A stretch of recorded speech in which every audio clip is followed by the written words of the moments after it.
We're gathered here this evening to think about and to pay our respects to and to honor Al Dewitt, who, and you know, I still very clearly, vividly remember the day I first saw Al, because I was sweeping the walk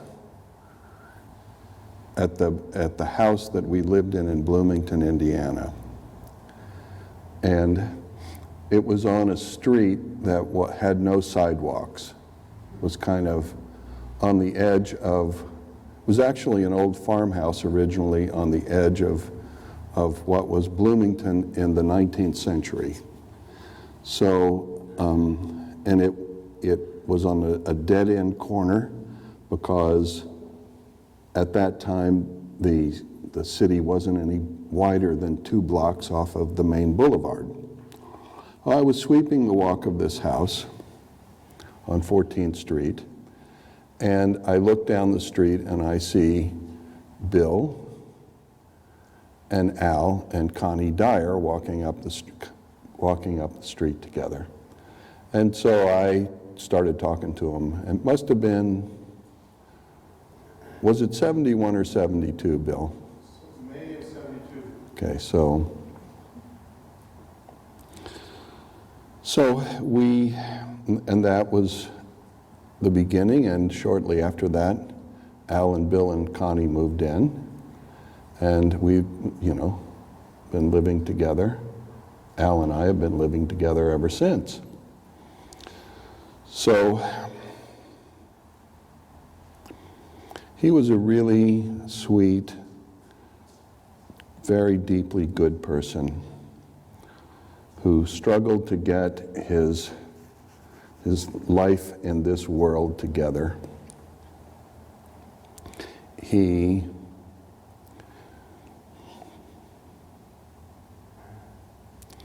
is one of the few people that I've ever met in my life who never figured out how to make money at all. I mean, there was no, the simple circuit that exists in 99.9% of the people on Earth's head have to make money circuit. Al was completely missing. He just never figured it out. And it was something that was totally beyond him. But he was as nice as could be, as good and as well-intentioned as any human could possibly be. And he, in his own way, worked really hard to make a positive contribution to our community. And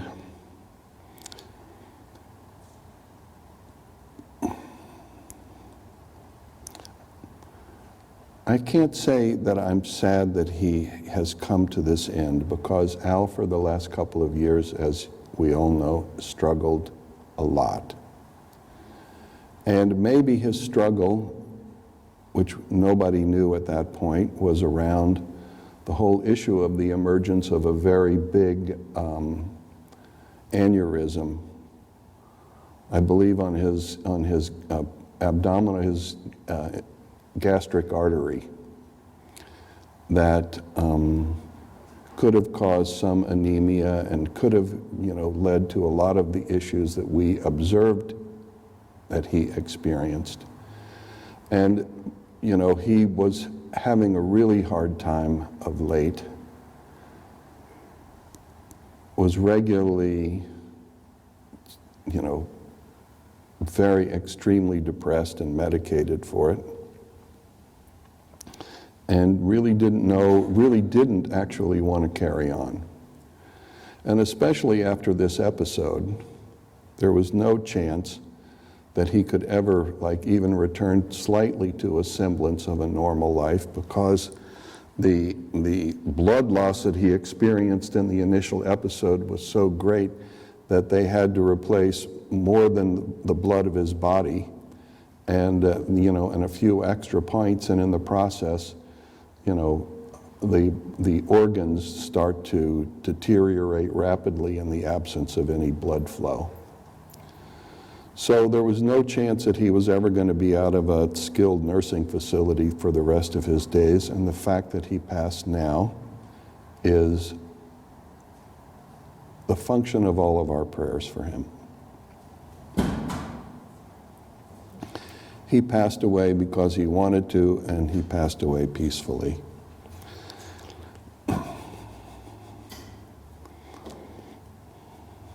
And I suppose if I were going to have my choice of passings, I would say an aneurysm is, in my top 10 list of ways to go. So we gather to pay our respects to Al, but we also gather for a more practical reason. And that is because we have had the experience that the Chod practice that we have taken up and the Powa that we will do are beneficial in helping people to transition, whether it is a transition from one physical state to another or transitioning from one physical life to the next life. And in this process, what we do is, first, we will visualize Al, remember him strongly and lovingly, and invite his spirit to be in our company. We're calling Al to join us, and he is here. I've been thinking about Al a lot for the last few days. And we're, practicing calling him here. So, having called him here, what we do next is that we awaken our own vital energy.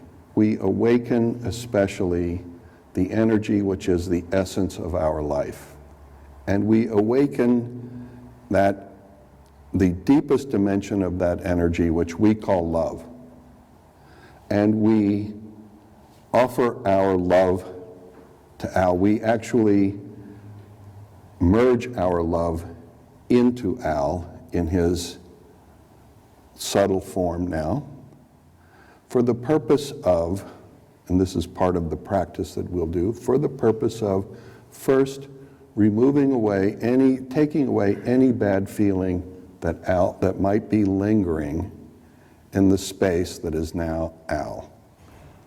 Let us take away any doubt that he might have, any bad feeling at all that might linger for Al, so that he will have the energy and the strength to lift himself to a finer place. And if there are any big tensions or any negative energies that are, around Al or were within Al that obstructed his efforts in this life, we want to offer our love to Al now and our own vital energy, that those negative energies and obstructions will be removed and that he will be able to become, increasingly closer to light, free of every darkness and even any shadow.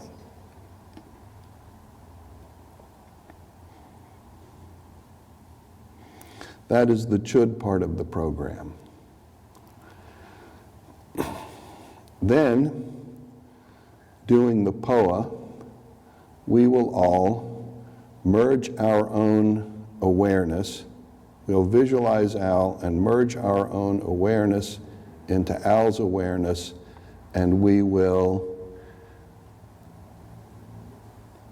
boost him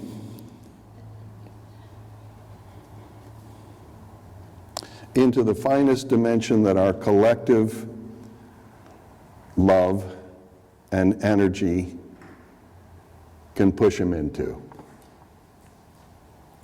So, and the way that is visualized is we visualize it as the goddess of the individual creative energy, which we call Vajrayogini, takes Al by the hand and, if need be, drags him.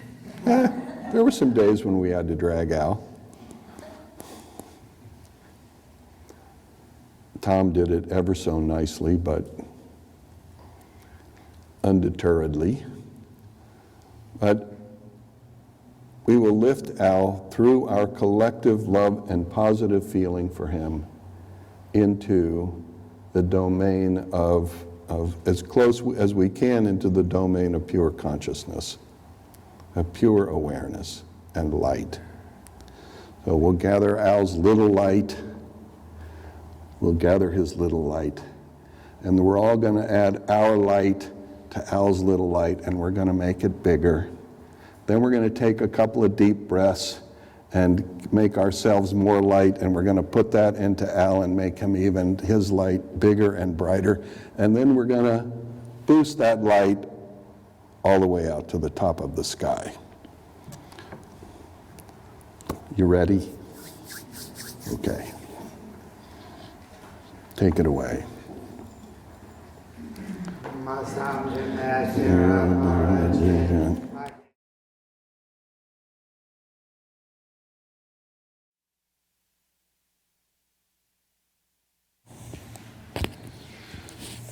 So in doing the Chod, which we've just completed, we have gathered our love and appreciation for Al, who was a really sweet, good guy who we spent the bulk of our life in the company of. In many ways, Al's life and our life is inseparable. He loved us, we loved him, we shared profoundly. So we've completed the Chod, in which, in recognition of our fundamental closeness and our appreciation for Al, we have offered up our own life force. We have brought into our awareness our own life and the life that we shared with Al, and we are offering to Al our energy to solidify himself and complete, in a very positive way, his transition.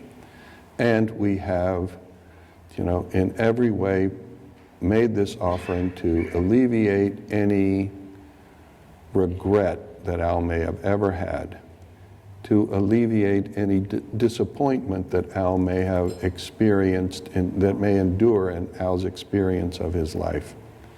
And we are bringing forth from ourselves our own love and appreciation for Al, that in this confusing moment for him, he experiences that his loved ones endure in standing by him.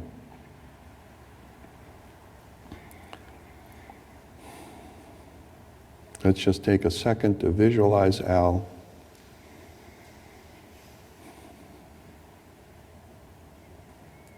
And love the guy.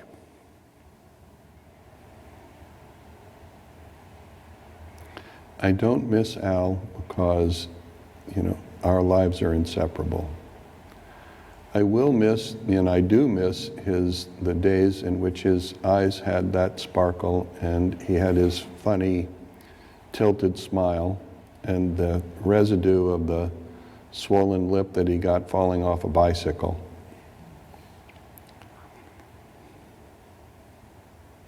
But I don't and will not miss, the last few years of him in his decline and misery. He was not a happy camper. So I'm happy for him that he had this simple passing, and I am happy for us that we can gather and remember this beautiful guy, in his very best, and send with him our love and our prayers for his completion of his life process. So now we'll do the Powa, in which we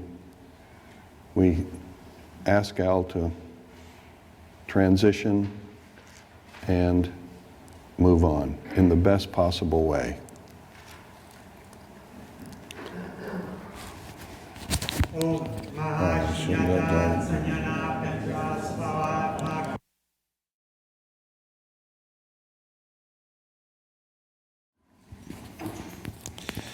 Having completed the process of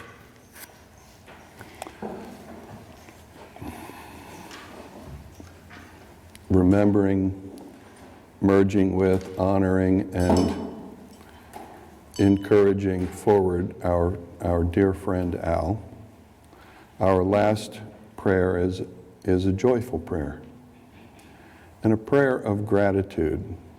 It's a prayer of gratitude for our own lives and the remarkable quality of friendship and community that we have shared together, many of us since 1970, or some a little earlier. We remember that our life really is unimaginably blessed with so many opportunities for learning and growing and expressing and loving and caring and healing and growing. It's really just an unbroken miracle.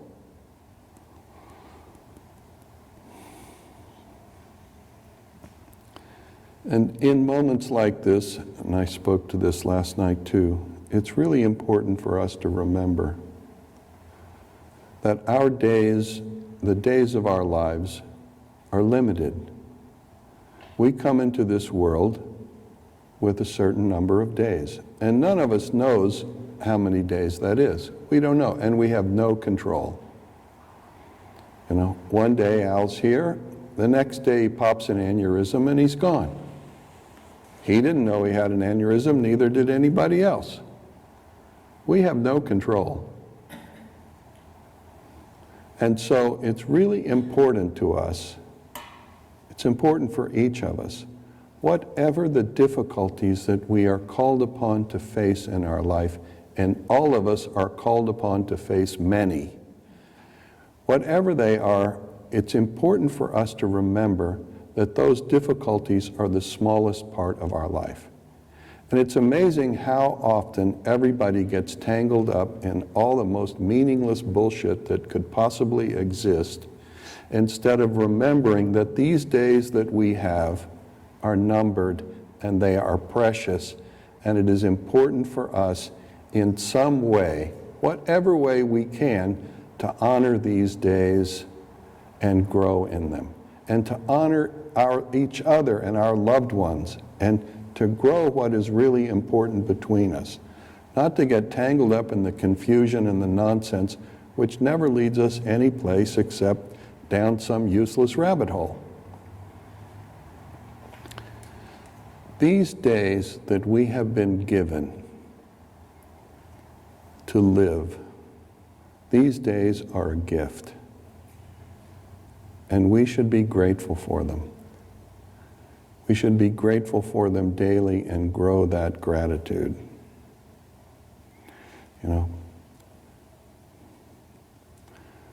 Remembering Bill and Connie and Al walking down the street to 14th Street, remembering the simple, humble building that was in the middle of what was, a working class little neighborhood. None of us could have anticipated that 47 years later, we would be living in Portland, Oregon in a palace, surrounded by our own accomplishments and the accomplishments of so many of our friends and loved ones. What an amazing experience this has been. What an amazing experience it continues to be. And let's, as we go forward in it, remember what is wonderful and transcend and forget about the rest of it. And that's not a denial or a suppression. It is a recognition of what is really important and meaningful in life, and what is just our daily do-do.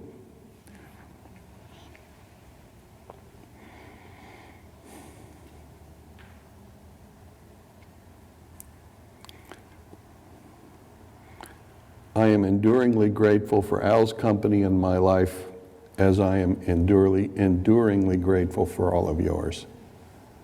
Thank you for being here this evening. Thank you for being here, for the last 45 or 47 years. And thank you for being here for the remaining years that we share together.